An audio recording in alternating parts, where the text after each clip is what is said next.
Welcome to Small Business Accelerator, the podcast where we help small businesses create more new opportunities and win more new business. Today's topic, multi-touch, multi-channel targeted sales outreach. Join our host, Blair Carey, founder of InsideCRO, and David Wuensch, founder of EPOCH Sales Management Solutions, as they dig deep with today's guest, Marylou Tyler. Marylou is a co-author of Predictable Revenue and Predictable Prospecting. She is a lead generation and sales process expert. She focuses on guiding sales professionals in building the right mix of human-to-human relationship aligned with sales process mechanization, the secret sauce to win more business repeatably. Well, Blair, it's great to see you again, and we've got a great guest in Marylou Tyler, who I met up in Seattle at a conference over 5 years ago. I think I want to say, Marylou, we met as you were finishing your book, yeah, that's right. That would be right. Yeah, something of that sort. So we're glad to have you, Marylou. Thank you. Very, very happy to be here. Looking forward to this. Well, that's great. So, Blair and I have been working through this podcast series, focus on helping small B2B businesses, putting opportunities in the top of the funnel is where we're at. In part of the scenario, we look at different areas, and today we really wanted to focus on the concept of the multi-touch, multi-channel targeted sales outreach. And we thought, who better than one of the co-authors of Predictable Revenue and Predictable Prospecting to join us today. So we appreciate you here. And by the way, I did like the way you noted that 10 years on your LinkedIn profile for the book. I noticed that. So I guess in that spirit, so as you look at the 10-year, that 5 years between Predictable Revenue and Predictable Prospecting and the 5 years since then, how do you evaluate the changes of those 5-year periods?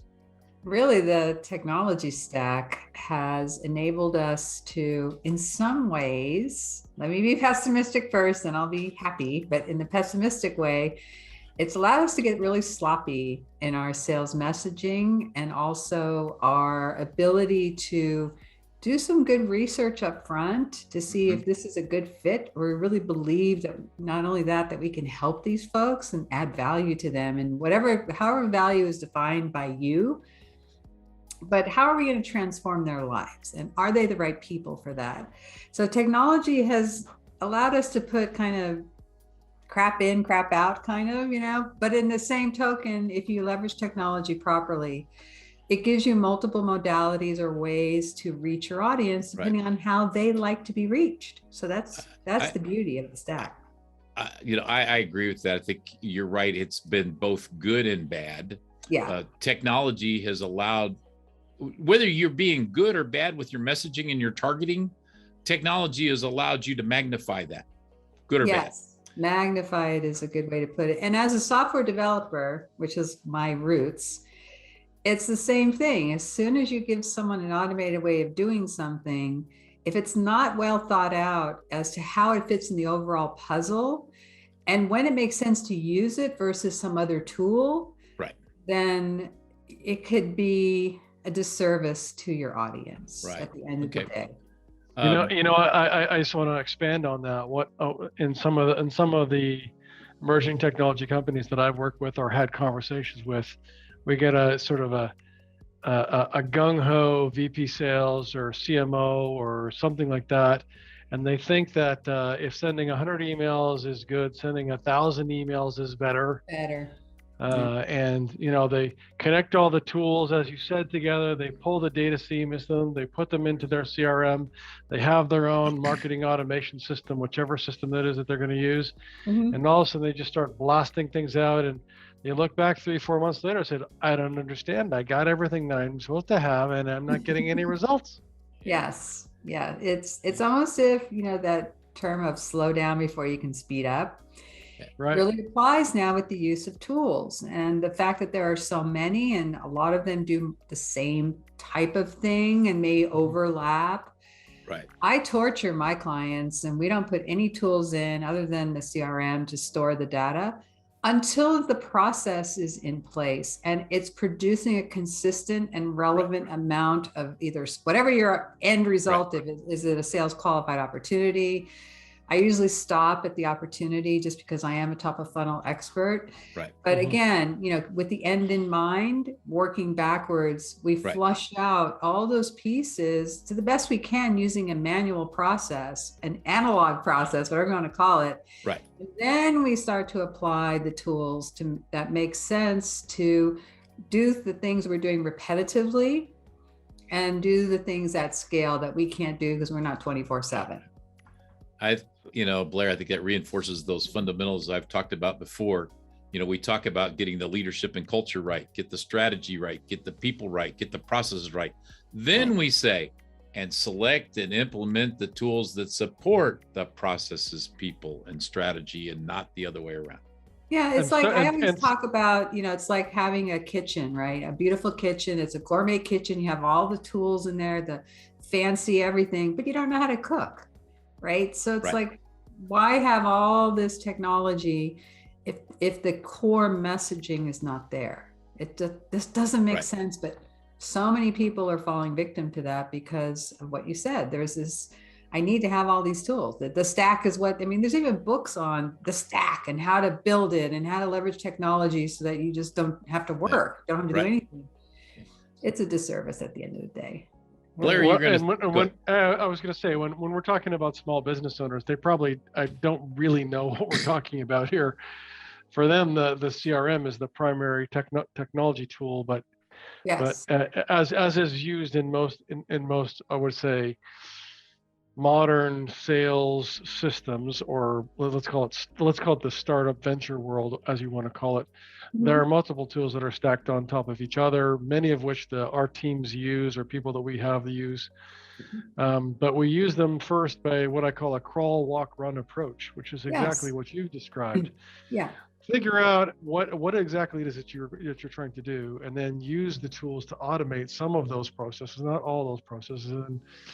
And the reason why is because I still want it to hurt a little bit, right? I want to still have people have to change fields within the CRM so they realize what they're actually doing. If I automate everything 100%, then all of a sudden we have massive revenue operations issues and technology issues when we start making changes to them. Yeah. And I think that's we don't understand the cascading effects that happen when we start implementing those modifications.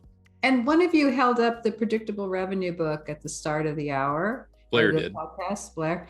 That book used a CRM only. Period. End of discussion.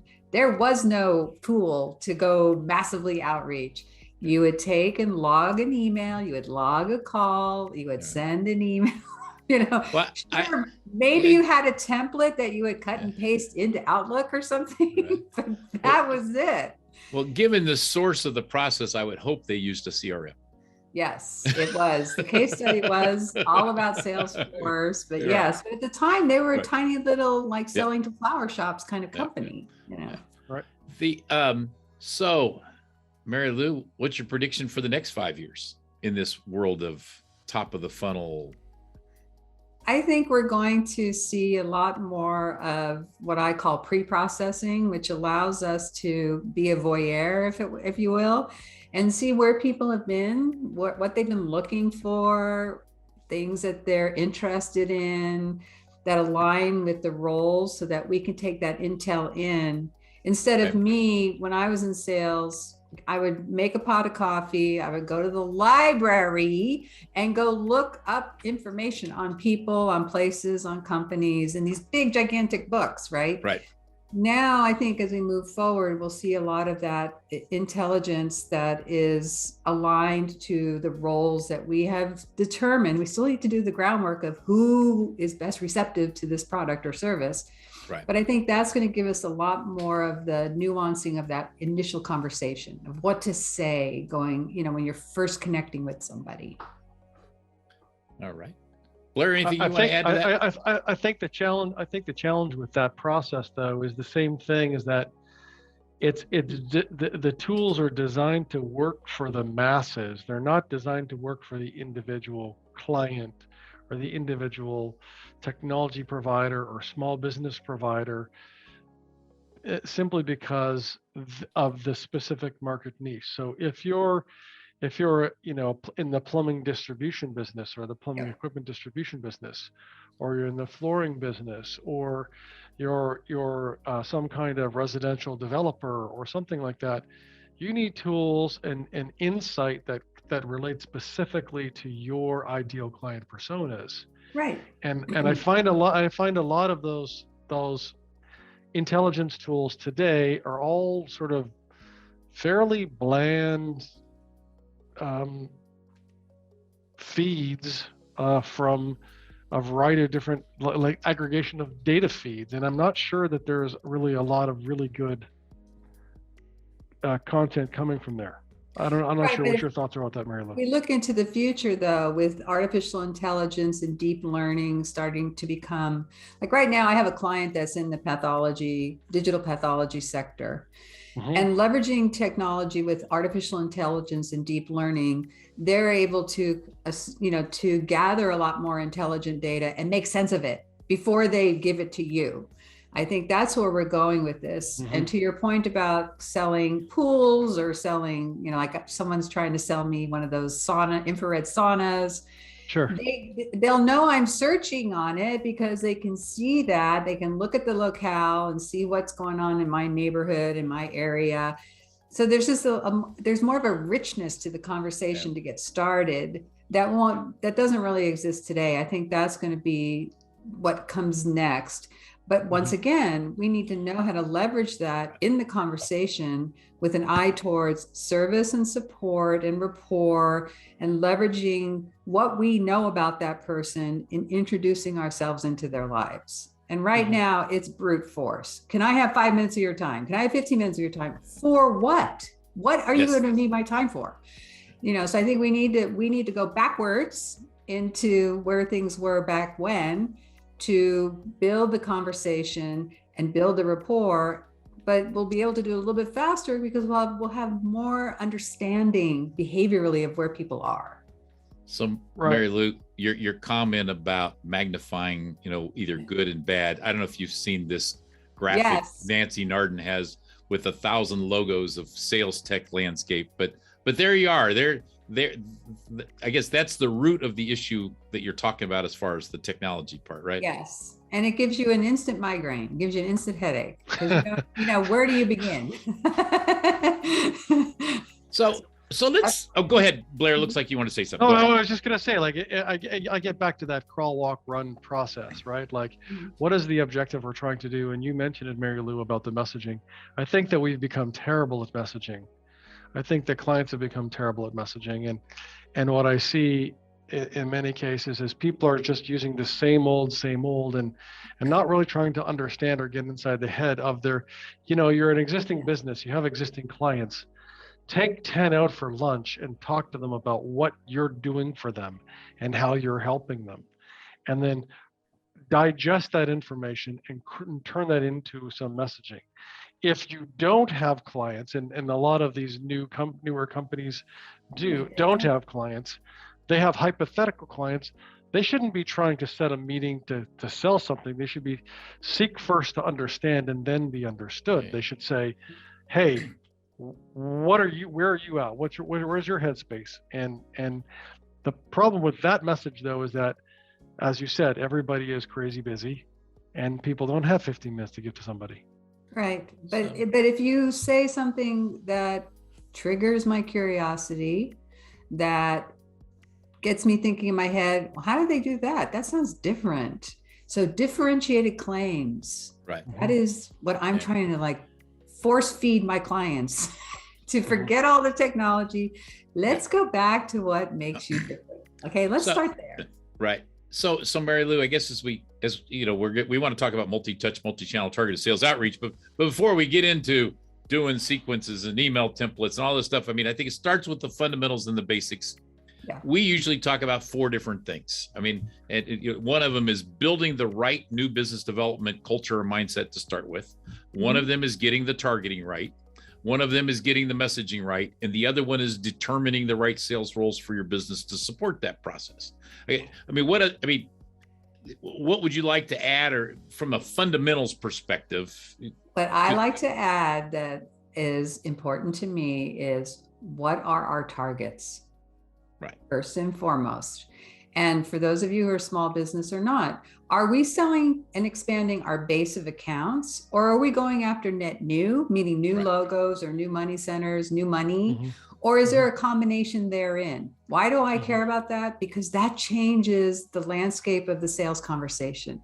If you're talking to people who already know, love, and trust you, that conversation is going to look a little bit different than someone who knows you not at all, right? So I like to know, what is the mix? What's my target? I'm a salesperson through and through, though. I want to know what the end game is, so that I can map my course with a higher probability of reaching or exceeding that outcome.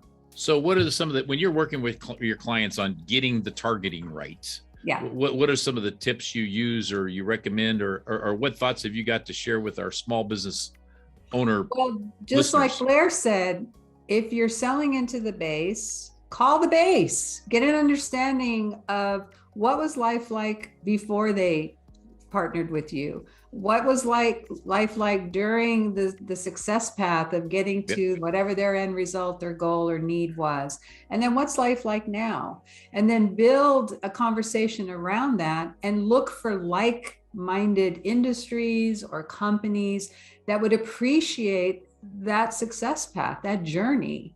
So that, I think that's a super good thing to do. You also want to look at, of these people in the base of my accounts, if you work with usage versus penetration, what is that mix? And then work towards increasing the usage if you have that type of process, or, you're going to go the other way, but get an understanding of where things fit positionally. And that's why I think people just go out the door like, we want 12 million in revenue, or $1 million in revenue, or 500,000 in revenue. Right. Okay. What does that look like? Yep.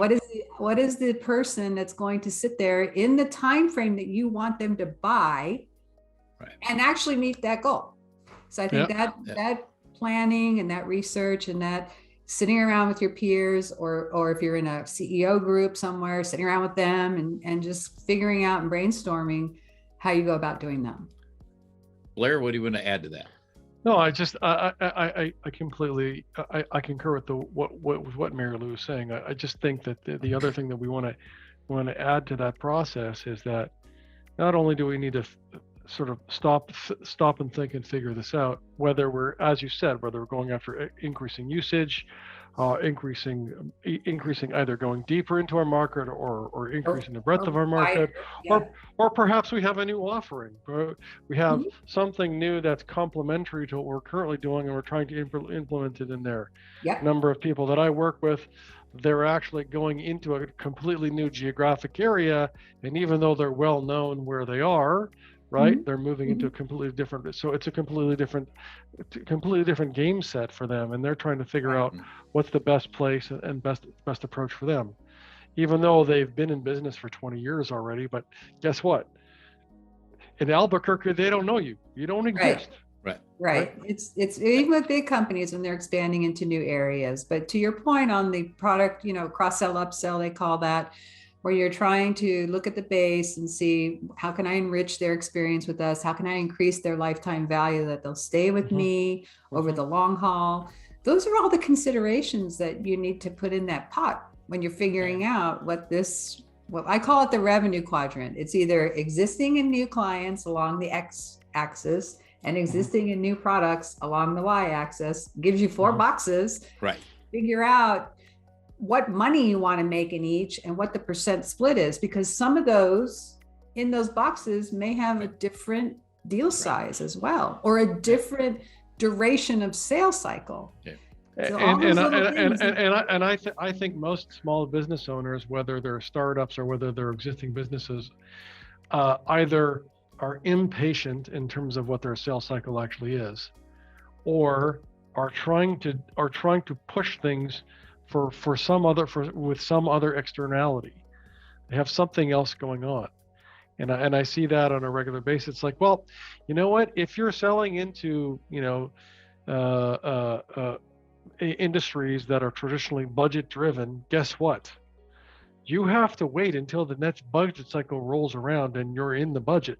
Right. You can't force it. You can create a paid POC to prove that you can do what you can do, but you're not getting any money until the next budget cycle, because that's just the way that those businesses run.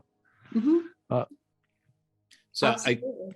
I think you were commenting on some things, Marylou. Well, today we want to focus on multi-touch, multi-channel. You just reinforced the thing that Blair and I have talked about. When we're working with prospects, the first quote unquote new opportunity process bucket we want to focus on is customer success, growing existing clients. I mean, that is always your lowest hanging fruit. What can you do there first? Those can still be new opportunities. You don't have to have a new logo to get a new opportunity, but we do want to add new logos too. And there's a lot of good discussions as we were going through that. Blair, it even reminded me, you and I have had a discussion about the book Tuned In, the guys from Pragmatic Marketing, just talking about get out of the office, go see customers so you understand your target and understand your messaging. So, I mean, you just reinforced that same message. Yeah, back in the old days, we used to call it belly to belly prospecting or belly to belly. I think it was somebody. Oh, I'm forgetting.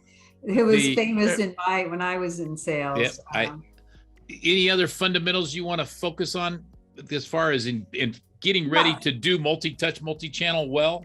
I think having that balanced portfolio, meaning they're going to have probably some existing clients they want to sell to and having probably some net new in there. Given that, now when you get into the multi-channel, multi-touch, you're going to layer in and feather in the sales conversations, keeping in mind some of these people are not aware of you, aware of why you matter, aware of why they should even read your message. So you got to think about that mix, that there's going to be some behavior in there that they're going to like hands on hips. Who are you and why should I care? Versus the other people are like, oh my gosh, it's so great that you contacted me. Yes, I have some issues or I have some things I want to talk to you about. Anything you want to add there, Blair? No. So David, you're doing a great job of moderating. By the way, you're doing a great job. You're doing a great job. Well, thank you, Blair. I'll fly to Tel Aviv and give you a tip.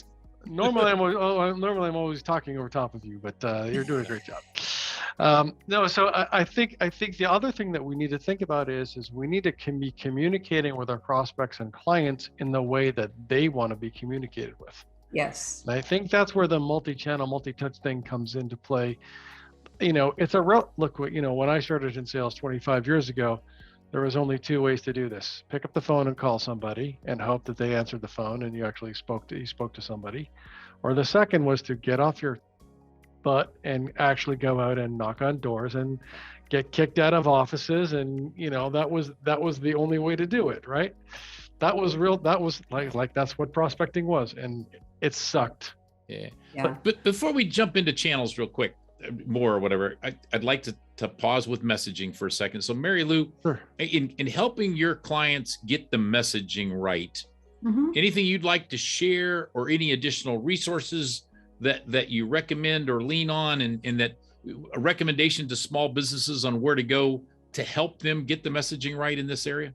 I think if you study any of the copywriting gurus that are out there, and there's a lot of free material, and we can put a list of the copywriters that I follow. There's a long list, but mostly the people from the early 70s and 80s that were writing advertisements to try to build new industries, like sell little cars and things that were like, what is very disruptive, that kind of advertising. I think those are great studies, because there is a formula, there is a process, there is a system to writing. So get over your fear that you think you can't write, because it's not about that. It's about assembling. It's not writing, it's assembling the sales message. Anyone can do that. The only thing you need to have is a love of your product and a love of your hero, which is the prospect. Yeah. Blair, anything you want to add to that? No, I think that's exactly the point. I think the point is that, and when I was an investment analyst, the worst part of being a publishing investment analyst is when you have to sit down and actually write the damn report. You spend weeks and weeks and weeks doing analysis, and you build your models and you put everything together, and then you got to crank out 40 pages. And it's like for me, it was the most painful process. But once you got into it, you got into it. Right. So Marylou, what you help do is we give our clients a inventory. We build an inventory list together of different, what's called differentiated claims, which has whatever you do, right, where your things, your product versus your competitors are kind of on an equal basis. So you get that Me Too thing, but you then highlight where yours takes off from there and provides a heightened sense of the feeling that it's unique in some fashion. So I think and we just create a big fat inventory list of rows, common objections that I think people are going to have. And then that becomes the palette to write these multi-touch, multi-cadence sequences. I love the way you talked about those copywriters and assembling things. And I'd be interested in seeing your list to check off of as far as those copywriters. But I think what you did is just explain to me why the 3 frameworks that I kind of follow and work with, why I've done that. And, that I recommend to small businesses myself. If you're trying to improve your marketing messaging and you're struggling, go pick up Donald Miller's stuff and follow his framework. If you're looking for tactical selling messaging framework, go pick up Mike Weinberg's New Sales Simplified, go to chapter 7 and 8, follow the framework. If you're trying to find a way to move somebody from unaware to aware, go back and find Chet Holmes' Ultimate Sales Champion and go pick up the words out of chapters 4, 6, and 9 and follow the assembly. Because you're right. It's finding a way to assemble the words that you need to do. It's got to be about them. It's not about you. And I guess I didn't realize why I liked it, but you helped me understand that now. But go ahead. Yeah, no, I think, to your point about Chet, then when we get to the discussion on multi-channel, multi-touch, Chet has in his book a pyramid that starts out with, I call it the 100 audience formula, because it still works today, everybody. It still works today. It still works today. We have the data. It works. It's still 3%. It's still 3%. That's it. So, what we're trying to do is always improve on the 3% with our messaging. But at the end of the day, if you do all, follow Bob Bly and all these, copywriters we're talking about that have these formulas. And again, in the center of your universe is the hero, your prospect, your decision maker, who you're writing to one-to-one, like love letters, one-to-one, not one-to-many, one-to-one. And that way you can use that formula in Chet's book to actually test the viability of your conversion rates, which we'll talk about later. So let's get to the multi-touch, where do you want to start there on the multi-touch, multi-channel? We're in actually executing the process. We've got the right mindset. We got the targeting right. We got the messaging right. We figured out the sales roles. It's time to do it. Time to do it. The best thing to do is to understand when you were talking to them about the maturity of your sales folks, your sales engine, whatever it is, you have to decide, do I want to start at a peer level? Do I want to start high? Do I want a combination of both? Because multi-touch, multi-channel simply means that you can spin up a lot of different conversations that start with a certain personality type, or we call them persona roles, which are going to be either influencers who have the ear of the decision makers who can actually make that buying decision. And then there's this other level of influencers that are out there that may kind of let you sneak in the back door, right? So you have to make a decision as to whether or not you want to spend time writing or creating or crafting, or I like to say assembling, a multi-channel, multi-touch cadence or series. Who would be best receptive of that? You have to make that decision. It's not everybody, but it's going to be the certain few that you can start a conversation with, you can continue a conversation with, or you can warm up a cold conversation with. That's the criteria. So that's a big piece, because you're going to basically eliminate a lot of people in your sphere of influence and only concentrate on those that would best receive the information that you're going to be sending. Right. And do you think that's based on the messaging or the channel, the communication mode? I believe it's based on the persona. It's the person, and that's the person who's going to act based on what you're saying over the multi-touch, multi-channel. So that's first and foremost. Second, to your point, how do they like to consume information? Where do they hang out? Are they going to be on social media? Are they going to want to, like healthcare still, send me a fax. I can't believe it, but it's still there, right? So it's like, do you have cell numbers where your folks are okay with texting? You have to make sure that you understand that person. Do they like to get emailed? Do they like a phone call? Do they like a face-to-face? Do they like direct mail? Would they use a combination of any or all? So understanding it, but let's talk about channels. Let's continue to dig into that. Let's talk social media. I mean, I guess if we're going to talk social media for B2B, we're probably talking LinkedIn. LinkedIn is a very popular channel. Here in the States. What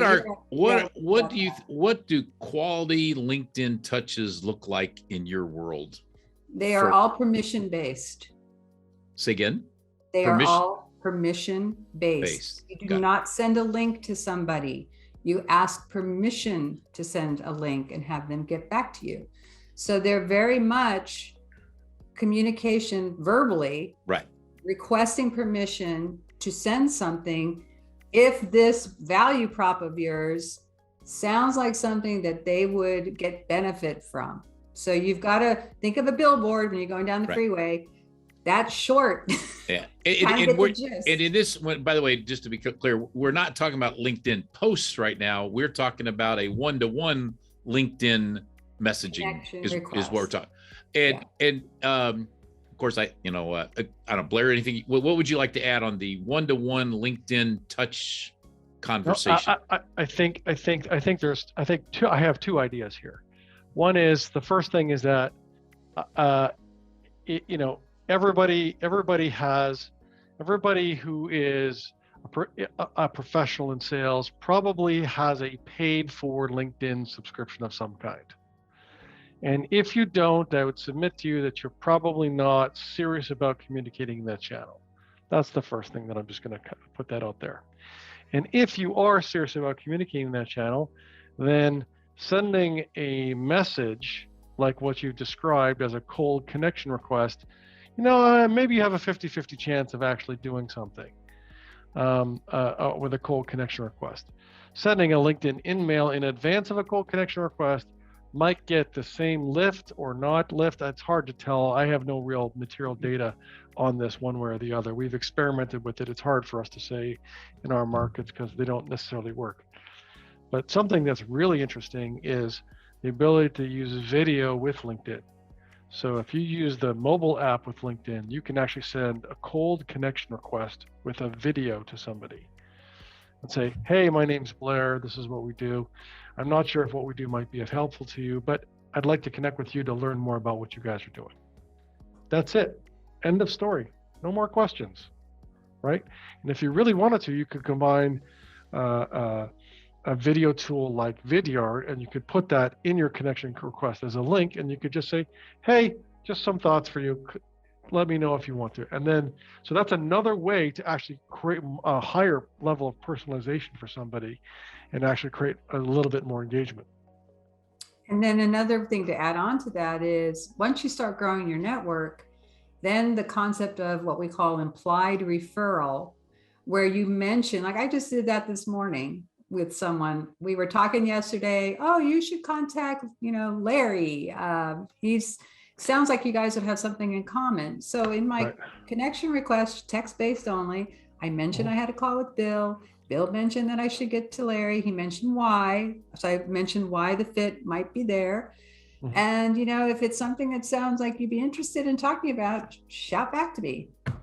But it's in many ways, it's using processes that are the right processes in any sort of text communication, whether it's texting or email or LinkedIn. I mean, it's, not treating them different. I think one of the things I've done recently is, if I've got a prospect and then try to follow, as opposed to sending a LinkedIn connection request, I simply try to follow them. And when I see something I can genuinely comment on, I comment on it. And so that's probably the quote unquote quality LinkedIn touch that I'm testing today, is how effective can I be by merely commenting? Because how many comments do you miss? I mean, you see when somebody comments, you usually see those, right, Marylou? Yeah. But I think what we're all saying here to the audience is that social has its place. Right. The type of social task that you decide to do, you're going to need to test. But embedded in the multi-touch, multi-cadence sequences and series are maybe you view a profile as one step. Yep. And maybe you do send a connection request as one step, or you post a blog post as a step. Right. But again, you have multiple tools now in your tool chest that you can leverage as a touch over time, which is the beauty of the multi-touch, multi-channel. It allows you to set a pace. Again, put that prospect, that decision maker, that influencer in the center. That's your hero. How does your hero like to hear from you, on what modality, how often, and use your sense of judgment as to whether or not you're going to be placing requests along the way, or you're educating. So finally they say, like with me, I give, what do you got? You keep teaching me stuff. So what channel do you want to go to next after social media to highlight or talk about? The one that's been discussed mostly is email. Let's face it, it's the easiest to get up and running. There are lots of tools to help you automate it, what we call while you're sleeping. And I think that is probably still very highly used in generating touches to potential prospects or even with clients. Now, email works great with clients because you can set it and not even do anything until they respond. So you can build what we call an engagement series, where you're just kind of, while you're sleeping, they're doing their thing and they respond to you. Right. Versus these cold outreach where we got to put some muscle in the game and we've got to do some manual tasks, follow up with phone, follow up with, the social connections, maybe send a postcard out, maybe send them a physical hard copy of something if you have their address. And I think with email, the biggest problem is we are very aggressive in what we want, and we're not putting the client first or the prospect first as to what they need to hear from us, so that they know they're making a good decision by spending time with us. Yeah, no, I 100%. I think a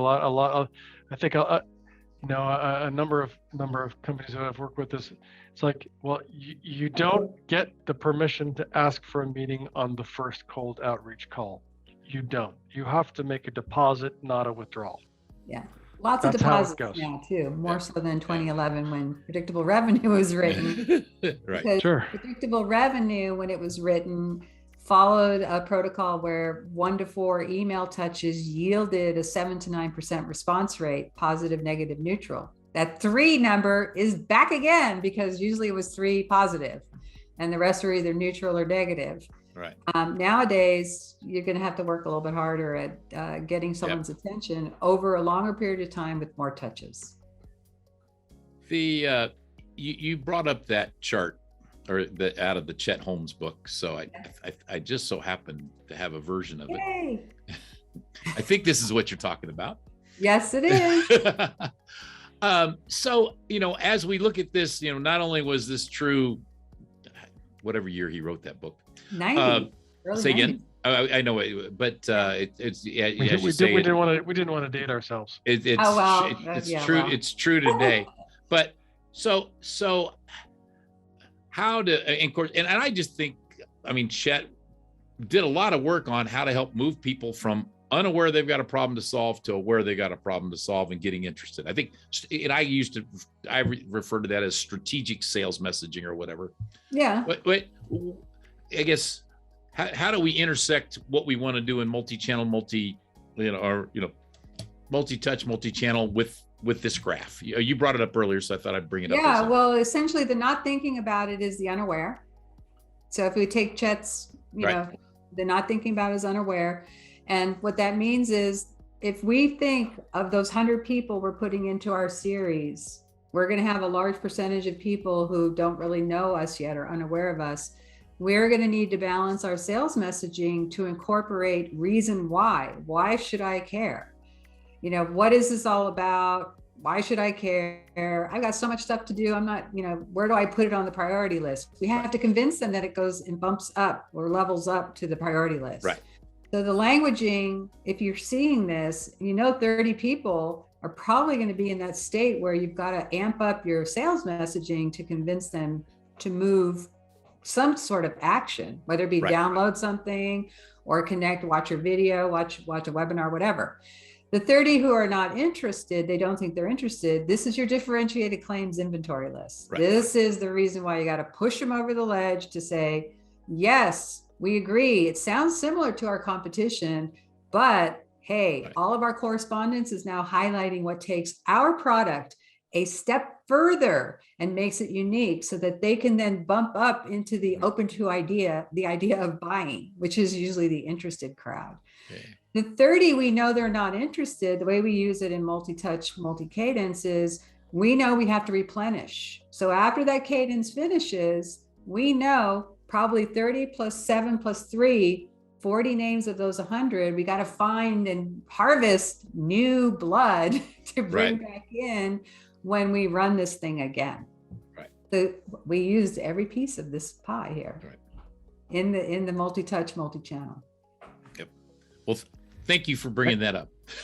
and I think it's also important to understand that there are some people who just won't respond to your message, and that's completely fine. They just go to sleep, they incubate for a little while, and depending on the person again, when does it make sense to bring them back into the fold? When do they need to sleep? Like a quarter, 6 months, 9 months? Or for your budget thing, do I wake them up 3 months before budgets are doing, having done? Again, you know your businesses, guys, so you need to figure out that rhythm. Yeah. Right, so, exactly. You can run multiple campaigns with multiple targeted opportunities and for multiple purposes, all at the same time. Spinning plates, we call it. Your fingers, your toes, your head. It's all spin. So Marylou, what's one other area in the whole multi-touch, multi-channel targeted sales outreach world that you'd like to highlight right now before we come up with our deadline? I would love you guys to measure and test the performance. Take your ego out of your pocket. Look to see what those open rates are if you have that capability. Look at the response rates. Find out which of those touches are performing better so you can, like Legos, move them around for the next one so that you're reducing the lag of time it takes to start your conversation or to continue your conversation. Yeah. So it's not a set it and forget it thing. We're constantly optimizing, but the numbers that you need to think about, team, here is 100 people have to go through this thing before you can start mucking it up, right? You don't want to just do it after 2. You want to wait till you get 100 through. Again, back to the formula with Chet, got to have a statistically relevant sample in order to say, that subject line is really great, or, oh, that subject line needs to be changed. Analytics. You think 100? I think 100 is a large enough sample. On the low end, 100 is good, but it's the 100 number, 100 deliveries to get the open rate, 100 click-throughs to get the click-through rate, and 100 responses to get the response rate. It's direct. This is the direct mail now formulaic process. So those 100 responses may mean thousands of sends, right? Right. Which means you're not going to probably tweak the body of your whatever it is, that sales message, until you feel you have statistical relevancy. Yeah. For those of you who don't have a big enough client base, I use the number 30. It's not as beefy. It's a higher margin of error, but it's very acceptable. And when I teach class, I have my students bring 30 records to test this thing out, because you get a sense of empowerment to see, even with those 30, there's some movement going on. So yeah. But at 100 sends, we know what to do with the subject line. Yeah. Or not to do. Well, I mean, I think you have. It has a 90% confidence rate. Right, exactly. 90% confidence. Right. Just look at the T distribution. It's 96 records give you a 90% confidence rate. 384 gives you a 95. If you have that many records to blow to get to 95, by all means, do it. And one of the things in in this whole process, I try to reiterate with all my clients is make sure you understand what is the new opportunity metric. I mean, how many new opportunities are you expecting each salesperson to create, on a weekly, monthly, quarterly basis, and measure it? To me, that is your number one metric in this process. How many new opportunities did you create? Now, down the road, we're going to be also checking win ratio, and we're going to check quality of it. But right now it is to me, the new opportunity goal is the same as a dollar book goal in the account executive sales world. Yeah. And it all comes back to that quadrant we talked about at the top of the hour of the, new and existing products, new and existing clients, my ratios. How does that translate into opportunities? What's the median deal size? I don't like to use average deal size anymore. That was in predictable revenue. It totally messed everybody up because they got hopeful that the average deal size, and they may have some whales and some minnows in there. So we like to do the median deal size. How that translates into your op count, that's super important. Right. And most importantly, take your ego out of the pocket, because then we get too hopeful, we get too anxious. Let the data drive and help you, guide you to a better decision as to what you should change or what you need to modify going forward. And the one thing that is always clear is that your sales team and sales managers are always more optimistic than what the data actually is. Yeah, we have. And there's nothing wrong with that. But they're only as good as their last story. That as gospel. All right. So Marylou, I got one last question as we bring this in. So for any of those prospective authors out there, as the co-author of 2 books, and I don't know when your third is coming out, if ever. Anyway, but what advice or recommendations do you have that somebody may be thinking about doing that or heading down that path? The best advice I can give is that all of you have some intellectual property, whether it's in your process, whether it's in your product. And as you're explaining and wanting to teach others how to do what you do, or how to do what your product does, you're going to start to see a success path in there. And all a book is taking you from this newcomer stage to mastery stage in as few pages as possible, so that people will read the whole thing. But you chunk down each of those milestones, and that is the beginning of your table of contents. And then within the table of contents chapters are the items within those blocks of success that you think are relevant for people to know. And all of a sudden you got a book. That's great. Marylou, it's been a wonderful pleasure having you with us. It's been great to see you again. Thank you. Stay in touch, and thank you so much for being here today. My pleasure. Thank you for having me. Thanks very much, Marylou. Anytime.